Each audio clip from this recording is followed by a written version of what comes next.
ஆடி மாதம் சூப்பராக ஸ்டார்ட் ஆயிடுச்சு. நானுமே வெட்னஸ்டே நைட்டே வந்து பூஜை பாத்திரம் எல்லாம் தேய்ச்சி, சந்தனம், குங்குமம் எல்லாம் வச்சு எடுத்து வச்சுட்டேன். காலையில வந்து இதெல்லாம் பண்ணிட்டு இருந்தா ரொம்பவே டைம் ஆயிடும். அதனால நைட்டே வந்து பூஜை ரூம்ல இருக்க எல்லா சாமி படத்தையும் நல்லா தொடச்சி, சந்தனம், குங்குமம் வச்சு எடுத்தாச்சு. ஸோ நைட்டே இதெல்லாமே ரெடி பண்ணி வச்சுட்டேன். காலையில எழுந்து மகாலட்சுமி தாயாருக்கு பூஜை பண்ணிட்டு, நான் இந்த பிரம்ம முகூர்த்த விளக்கும் ஏற்றியாச்சு. இன்றைக்கி நெய்வேத்தியமாக என்ன பண்ணியிருந்தேன் அப்படின்னா, பருப்பு பாயசம் தான். கொஞ்சமாக சிறு பருப்பு எடுத்து அதை நல்லா வந்து வறுத்து எடுத்துக்கணும். நல்லா வாசனை வரும்போது ஆஃப் பண்ணிவிட்டு, அது கூடவே வந்து பாலும் சேர்த்து வேக வச்சு எடுத்தோன்னா டேஸ்ட்டு ரொம்ப சூப்பராக இருக்கும்.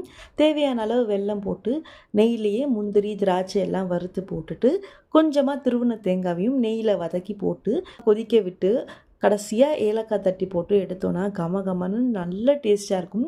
வச்சு சாமியும் கும்பிட்டு முடிச்சாச்சு. இது வந்து வியாழக்கிழமை ஆடி பிறந்ததுனால வியாழன் வெள்ளின்னு 2 வேலையுமே வந்து ஒரே டைமாக முடிஞ்சிடுச்சு. ஸோ நான் வந்து என்னுடைய ஆடி மாதத்தை இப்படி தான் ஸ்டார்ட் பண்ணி வெல்கம் பண்ணியிருக்கேன்.